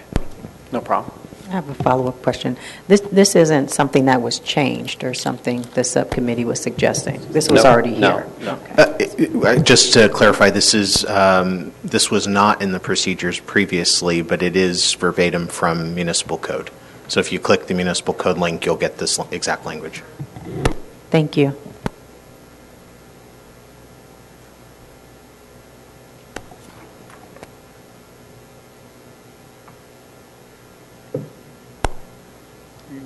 We all good? Councilmember Combs? Yeah, so I had one observation. First, I want to thank staff and the subcommittee for their work on this. So my one issue is, why do we call the mayor pro tem the mayor pro tem? And can we change that to vice mayor? And that sort of kept coming up to me, doesn't it? It seems small in comparison to all your very substantive. You know what? So I'll be. Let me just finish. I just think the vice mayor term is a lot more accessible, and there is clear sort of precedent for it at the federal level for what a vice something means. Okay, then now. The mayor. It's funny because different vice mayors, mayor pro tems have preferred different things. So I'm just kind of like, I've always just kind of like, okay, you get to choose what you want to be called. Like, you know, like it's, I don't know, like it's kind of like, you know, I mean, we could change it, but I've always kind of been like, it's kind of interesting to see what people want to do. It's kind of like some people go, you know, I want to be an attorney or I want to be a lawyer. Right? Like, I don't know. What do you guys think? I don't have an opinion on this. I don't really care. You guys care? Well, I tend to agree with her, but I don't. Sure, we can change it. I don't. Do you care? It's been an honor to be called Mayor Pro Tem Taylor. That's my thought. But I'm fine either way. Okay, and she's only going to be up for a few more months, so we can discount. So, yeah. So why don't you guys? We can go ahead and, like, I've called Cecilia that all year. I'd like to keep calling her that. Totally. So if there's any direction, it would be in connection with the next, or the Cecilia will be the last mayor pro tem in Menlo Park, possibly. That's fine. That's fine with me. Okay. Nick's going to say no. Yeah. No, I'm not going to say no. Just to be clear, this is city council procedure. You can change it whenever you like. The municipal code, however, does establish the mayor pro tempore. Oh, there you go. And so, but in some cities, so it's just municipal. So, because some cities, it seems like most cities defer to the vice mayor terminology. I guess what I'm suggesting is that if council wants to change it to vice mayor and leave it as mayor pro tem in the code, that's perfectly acceptable. All right, we can just create a council policy that our policy will call him vice mayor, but when we do that, it refers to this code. All right, so. That totally works for me. Thanks. I've accomplished something up here. Yeah, we could pick a different thing. Lieutenant mayor. Yeah. So, okay. Any other items any other items? No, let's accept it then. Oh, sorry. Mayor Pro Tem Taylor. Councilmember Nash. Councilmember Nash, your list was very thorough. Thank you. And 2 of my items were on that list. So thank you very much. All right. Yeah. I got a motion from Councilmember Carlton to accept. If I may, Mr. Mayor, given the number of changes and while relatively minor, these are the council's procedures. If we could just bring this back as a consent agenda, if you're good with that. Sounds good. Great, thank you. All right, so we're going to move on to item F4. We don't have to vote because he's bringing it back. So item F4, adopt the City Council's regular meeting schedule for calendar 2020. Sorry. Just laughing because I don't have to deal with it. No staff presentation. City Clerk Judy Heron was available for questions. I do. Councilmember Carlton. All right, so my son goes to a school outside the school district, so he has spring break the week before Easter. Is it possible to move the 14th meeting to the 21st so that I can take him skiing or whatever he wants to do? And usually we do this, it's kind of weird doing it now. I don't know why we're doing it now. Usually we do this in December. And also in December, we also have a better indication of what's happening in the year to come to know where the conflicts are. But if you want to do it now, we can. I think we're adding meetings, right? Like this is more meetings than has been in the past, right? I don't know that it's more meetings than we've had this year, but I think we were trying to create some certainty about when we're meeting. And so while I appreciate everyone's efforts to work around holidays and school schedules and all the complexities of our lives, I think for the public and the standard practice throughout both San Mateo and Santa Clara County is it's first and third or second and fourth of any particular weekday. Some do that, some don't, and apparently we don't either, because in January we don't do that. No, we have never three. done that. And Atherton, I guess, meets once a month, and Palo Alto first, second, and third Mondays. But generally, if you look at the list, it's certainly whatever the council wants. I actually like it flexible because it means that, we have moved and or added 12 meetings in the past year. And that's since we did this one, so now it's 13. So just because we have it every second and fourth week doesn't mean it's going to happen that way anyway. So I think it's a pipe dream to think that this is going to be anything other than us working together to have the meetings as efficiently as possible, considering how many we've been adding and how much has been changed. We did a lot of work this year. We did a lot of work this year. Yeah. I don't. But it's been working so far, for the most part, and I would prefer us to have the flexibility to, if it doesn't harm anyone's, if no one has an issue, being able to move something so that I can be here in person and not have to call in from wherever I am with my son, things like that. We're going to move them anyway. So I think this is a nice idea, but I don't think it's going to work. Councilmember Nash. So, first of all, I want to sincerely thank City Manager Robinson and staff for the new agenda schedule. I think it's amazing to be getting the agendas and staff reports out 12 days before the meeting.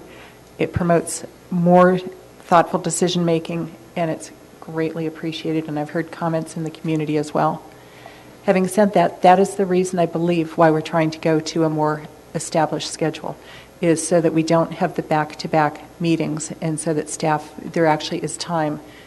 Of course, we're going to be adding meetings and that sort of throws it, but the whole idea, I believe, was to try and have time for staff to actually get reports out in with the week in between, and so we don't have multiple packets circulating at the same time. And I support the attempting to do the second and fourth Tuesdays. And yet we will move them, and they will be back-to-back. And they have the schedule usually in December until we start moving things to be able to plan around that. But I think the whole idea is that we're trying to not move them as much. We will definitely be adding meetings. But I don't remember us moving very many meetings. I remember us adding a lot of meetings this year, but I can't remember a time. We've moved quite a few too. Have we moved a date? But often? I don't think we've done. I think it was like 3 times, but I'd have to go back and count. Okay, I will have to go back and look at that. We've added it. I know we added a bunch. I understand why you're doing it, and I appreciate that. But I think that it's going to work against us more than it's going to help us, and we're going to end up having back-to-back and have it be fluid anyway. Well, I appreciate Councilmember Nash helping me out here. I think the real issue that drives this is it's very difficult for the staff to have a late Tuesday night meeting and get an agenda packet out. So, I think it'll just be... Which is why it's great you've been doing it in advance so much. That helps us so much. And I think it makes for a better council, better decision-making. Well, but that's why thank you very much for that. Because, by the way, the previous city manager told me that couldn't be done. So you've proven him wrong.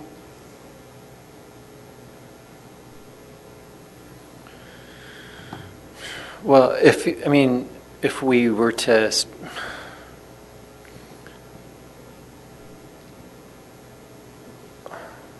Well, what do you guys think, Drew? What do you think? Cecilia, what do you think? I think I certainly hear where Councilmember Carlton is coming from, but in this situation, I would defer to the staff. I mean, they're looking at all of the different overlapping calendars and issues and stuff like that, and so it's hard for me to come in and say, oh yeah, move this around. And so in that sense, I would defer. I mean, obviously, there will be situations where we'll miss meetings. I mean, I don't even know how my schedule looks like next year. Again, but I appreciate the certainty that they're trying to provide both to us and to staff and also to the public. And so I don't think that I'm in a position where I could say that like it should be changed. All right. Well, if this gets passed, I'll be calling into more meetings and it frustrates me that I'm going to be calling into more meetings that I don't have to call into for protocol. That I think is going to get broken anyway. Well, I mean, this should provide greater predictability. I'm not. There's no prediction. I'm telling you, there's some things I know are on the calendar that normally we've been able to work around for all the city council members. And this prevents us from having that flexibility. Well, this is a starting point. I think you've pointed out that there may be an instance where maybe next year we'll look at it and go, sorry, for this one date, we're not going to have enough people to be able to make it. And so there might need to be some flexibility. But I actually, I'm not against trying it out to see if we can make it work. Also, traditionally, we've had a break in the summer where people have been able to go on holiday. And this gets rid of that. Well, I think the staff report does identify 1 or 2 days the council could elect to eliminate a council meeting in July or August.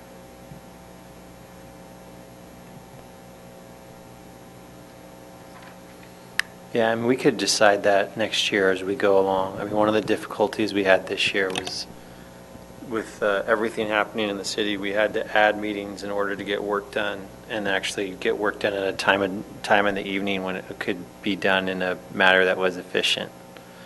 So as the council moves through next year and the mayor and vice mayor are working on the agenda setting, they can come to us and say, looking at the forward calendar, we think we can knock off meeting dates. So, which I think we'd all be incentivized to want to try to do.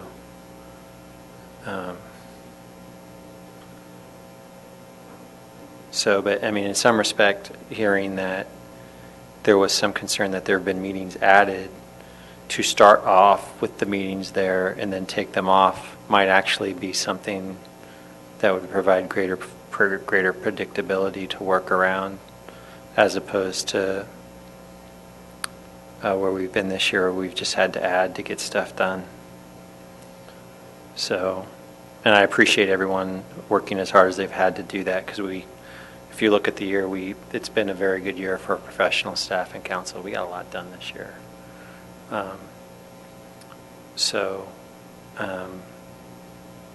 I think if we're all attempting to look at this calendar in good faith and say we'll try to knock off meetings, we'll try to, if we can, knock off meetings in the summertime, cognizant of everyone's calendar, if we can get it done. But we're going to try, at least in the beginning, to provide that predictability. Is that something that seems fair? No, I'll vote against it. Sorry. It irritates me that I know up front exactly when spring break is, and if you guys don't want to work around that, I'll vote against it. It's for 7 years we've been able to do it, and it hasn't been a problem. It's just where I stand.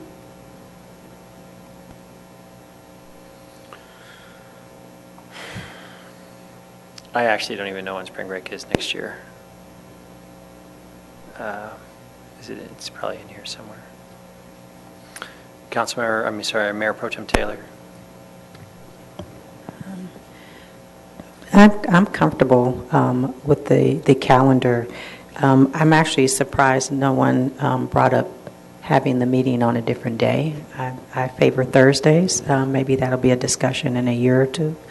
But I'm comfortable with the calendar, and I'm sure that we will be able to move some meetings to accommodate you. I'm sure that we'll be able to. Thank you. You're welcome. All right, so let's go ahead and take a motion and get this. So for the record, I will vote for this if on the record you say that we will have some flexibility if we know months in advance when something's coming up. But there would have to be a limit, so it wouldn't be able to be every month. No, of course not. But there would be as I said, we've only done 3 or 4 this year. But yeah. That would be up to Ray. Honestly, like the way, I don't know if you guys have noticed, but this year when it came to like scheduling meetings, like we would send out an email to everyone to see that people could make the meeting or be able to call into the meeting. And if it turned out that it might not be able to happen, you might have gotten an email from me begging you to please make the meeting because we wanted to stay on schedule. So, I don't think, I don't foresee a situation occurring where people are going to be like, it's just not council etiquette or staff etiquette to be trying to be like, here's the fork. I'm going to, screw into your side. Like, that just doesn't happen. So, but I think having this down, providing this, and then trying to see where you go from there,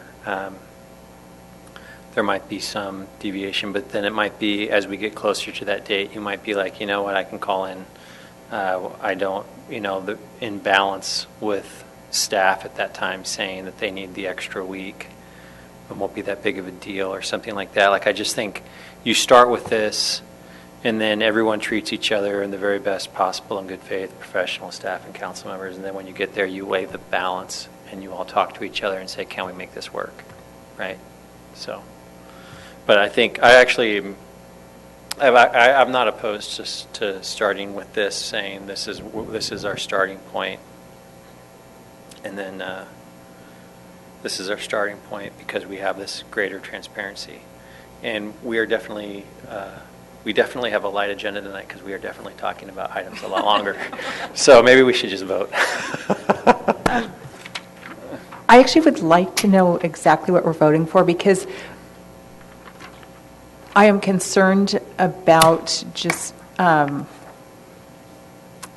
much flexibility we will have and whether we're going to slide back into what we have now, and with totally understanding where you're coming from with the school schedule and all, but I just think that this actually is trying to allow staff to have the time they need to put out the staff reports. And so I'm concerned when it's now not just one possible flexibility, it's now up to 3, and just where that leaves us.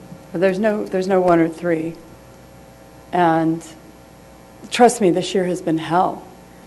I haven't been able to plan anything because I never know. It's a complete sliding scale. And so I completely understand and I completely agree with you wanting to nail this down. And I think it's kind of silly, frankly, that I say, okay, fine, we agree on this with the proviso that I'll call the mayor when in X amount of time and ask if I can move it to go to spring break. But if that's what we need to do, that's what we need to do. I mean, there's one issue on the calendar that can be dealt with.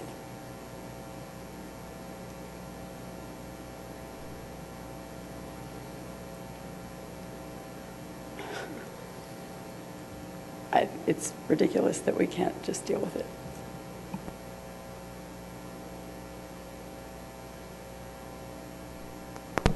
So, make a motion. Okay. All right, can I have a motion if someone wants to make a motion?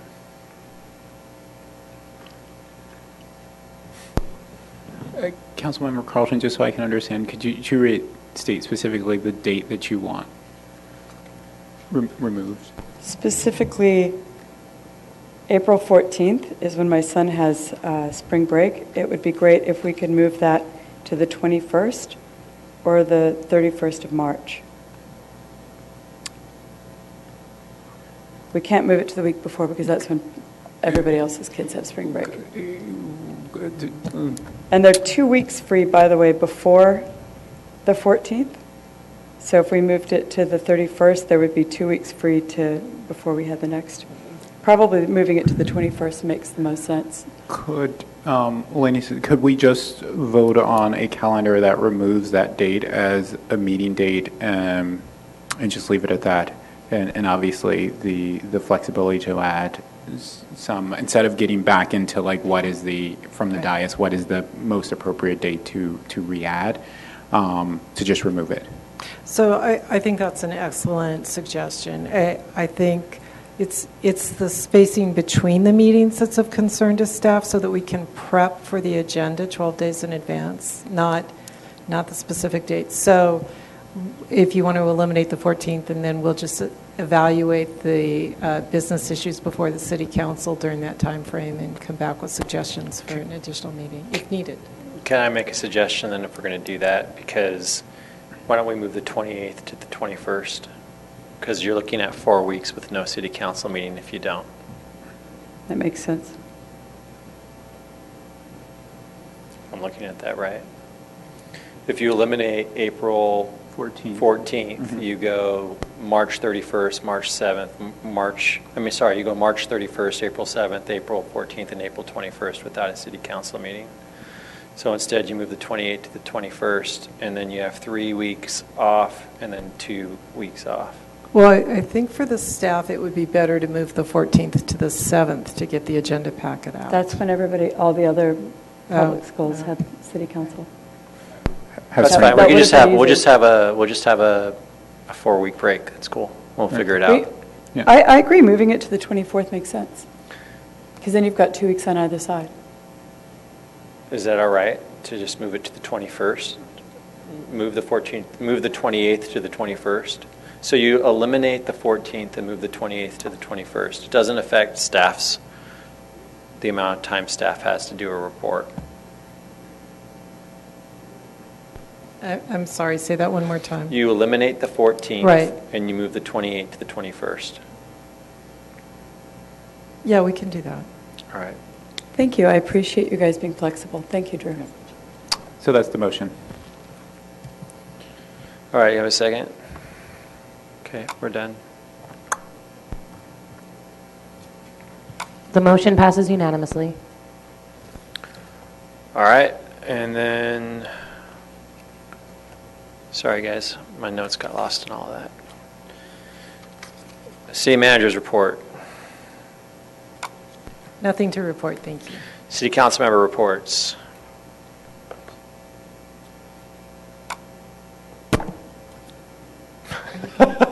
Are you going to go for it?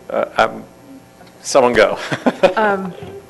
Well, I wanted to say two things. One is I just realized I've got down here Facebook Willow Village Development Agreement Subcommittee, and we had an opportunity to put that into the policies and procedures. So I don't know, anyway. Well, if that's, I think at a prior council meeting, the council discussed appointing, actually the mayor recommended appointing Councilmember Nash and Mayor Pro Tem Taylor to the DA committee. And so we can include that in the consent item that we bring back if that's the direction of the council. Yeah, we discussed it that night, and there was agreement amongst all of us, but then we couldn't vote. Thank you. And then what I did want to mention is the Stanford GUP meeting in Palo Alto on October 22nd at 6 p.m. at Palo Alto City Hall. Thank you. Anybody else have anything to report? Nope. Okay. I think Mayor Pro Tem Taylor was going to report out on the GARE training she attended.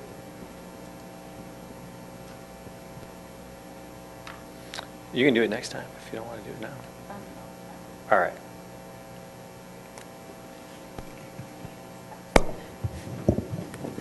Thank you for the reminder. I was hoping that I did it at the same time that the staff that attended as well. It was a great training. Mr. Clay Curtin, Mr. Nick Pagaro, and Ms. Linka Diaz also attended with me. It was a great experience, and I'm hoping that the City of Menlo Park gets a membership with GARE.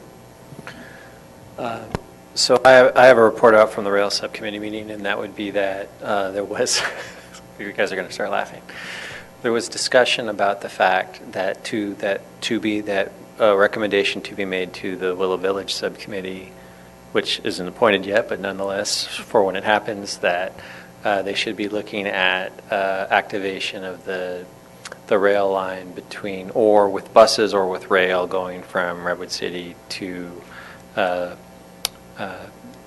down into Bellhaven as soon as possible, like now. So I wanted to make sure I didn't forget to raise that coming out of that subcommittee meeting. And with that, I think we are adjourned. Thank you.